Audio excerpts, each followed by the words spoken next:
Oh, Dr. Sam Amadi is still with us in the studio. He's a senior lecturer at Debase University. But just before we went on that break, we were talking about what state governments need, or what the federal government can do to drive the process to ensure that we're all on the same page as regards competency. Absolutely. You know, our political framework is state autonomy in some degree. So states are mostly liable, but the federal government has influence point. First is grant, matching grant. UBE is designed as a program for government contribution to primary education. And so you can also calibrate the criteria a little bit for that to use standardized. Government can be running their own standardized tests, not just waiting for WAEC result or that. Just wondering though, is UBEC failing? Obviously, it's failing because if you look at universal basic education, there's still a large part of the country states that are not even in the enrolled. We never talked about the enrollment level as well.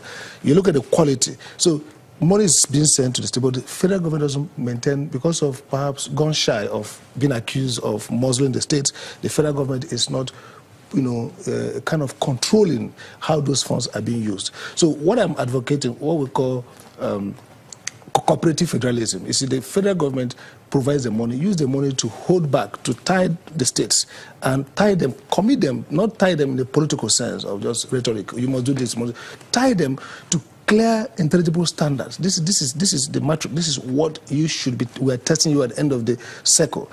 I want to see that this money over 1 year or 2 years produce this outcome. So if this is a baseline, this is the new threshold we wanted to get to. With that, you incentivize the states because money talks. They are seeing the money coming. You are helping them with the financial burden, but at the same time, you are resetting their behavior, their expectation, using the incentive of funding. That's one aspect. The second aspect is monitoring. You see, because of the way we have defined our federalism, there's so much. The Supreme Court ruled the other time over fiscal control and said, look, the law, then Okonjo-Iweala brought a rule. They said, look, if we're going to give you money, this local government money, you shouldn't put it in your state account. You should not use it. You should. Supreme Court said, no, you just can't. Don't interfere. Give them the money, whatever. And today we see state governments not using the funds for local government in a good way. So we need to rethink our concept of federalism and how we map it onto public policy, because public policy is actually more like a synergy. You have to find a way, a lever in which you can control behavior using nudging. Today, the guy who won the Nobel Prize now in literature, Thomas Richard Taylor, is great on showing us how you can use behaviors to change outcome. How do we push people to better performance through nudging them? And one of the ways is through funding. Second, I would say that, look, why don't federal government rethink the whole architecture of public education? Why should government be spending money? Take, for example, university. My daughter is in okay? We pay part of some. What I pay for primary school, secondary school, is more than what we pay for university. So if you ask me, bold action, remove federal government, use only grants to support performing universities, and then focus so much money on primary and secondary education. There should be no reason why we should have public schools at the primary and secondary school way far off from private schools. You are a lecturer in a private university. I wonder, if you would have shared the view of us, because some of the subject of controversy anytime that ASU goes on strike is always about funding for some of these universities. But I'm just wondering now, looking at the situation for the students who have already been through the system. I mean, some people are complaining their children are in primary school, in certain primary levels where they ought by now to be able to read and do basic things in mathematics, and they cannot read. What will we do for those children? What we can do, this is a legacy of our failure. So what we can do is to do some finishing school, after school, some kind of program, crash program. For example, if you look at the set, let's say 4 or 5 years ago, people have finished primary school. Maybe they have not gone to university or secondary school. Or those who in secondary school. What can the state do? Apart from any improvement now is for the future. But what about the past? I remember when Hakim was governor of Imo State, there was what they called finishing school. The idea was that, look, most of these people are leaving university for all you care.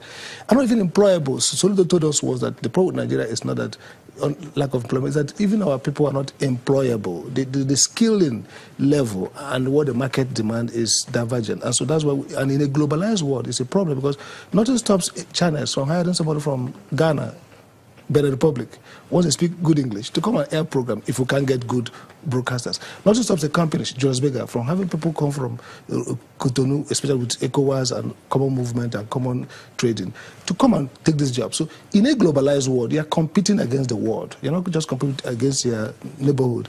Therefore, the state has incentive or responsibility to improve the employability of the students. So if they're not doing well, as we know that primary school, except those parents who are lucky to put too much pressure, help their students after school, though anybody who went to a private school, public school in any part of Nigeria didn't have quality education except those they gave to themselves. Now, what that therefore means that there's a deficiency that we need to fill. Can we do it in 3 ways? Families can help themselves by some of them providing teachers after school teaching. Those families that can't afford it, government can step in. They can create finishing schools. They can create after-school schools, some kind of, especially for those who show degree of intelligence. Because a society should be thinking about how do we make the best get better, and how do we make the worst get good. So while look at the very good, smart kids who are victims of this pathology, how can we help them create special training, help them to improve themselves? And how do you look at the people who are stuck there, who probably are not that smart, but need to leave? How do we give them the basics? How do we help them either re-engage society, learn some trade, something? So my own is, look, yes, the way we deal with cancer, you don't bleed the victim, the patient to death. You want to remove the problem, but let them stay alive. And so government should do something to remove that problem, take them out of the system if they can't teach, if they can't be retrained shortly, but help them to have a new livelihood, because essentially it's the responsibility of government to provide for both those who are in school and those who the system trained wrongly. They can't even do anything. If you can't teach primary school students, I doubt if you can even be a decent trader in any part of the world, because you need skills. I'm just curious now, even the standardized tests that we usually use for primary students, almost every test now has been compromised. Common entrance exams, you find that teachers are telling students the answers. I mean, this has been going on for as far back as I can remember. And we also even find the situation where in WAEC, teachers are also found dictating answers to students in the halls. So you have to ask, how do we then identify those that can be helped? Yeah, that's a good problem, because see, it therefore means that that was a federal government. I don't know why I think federal government will be more insulated from the corruption, but let's assume federal government is removed from the political, issues around the states. The federal government should take up that process.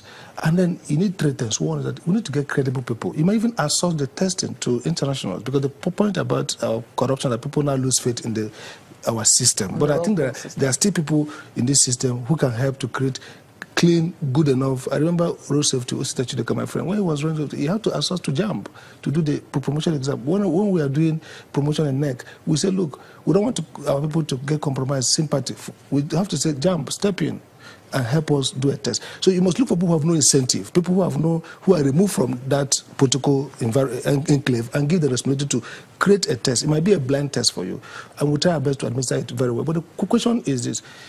What the test tells us is provide for us a problem.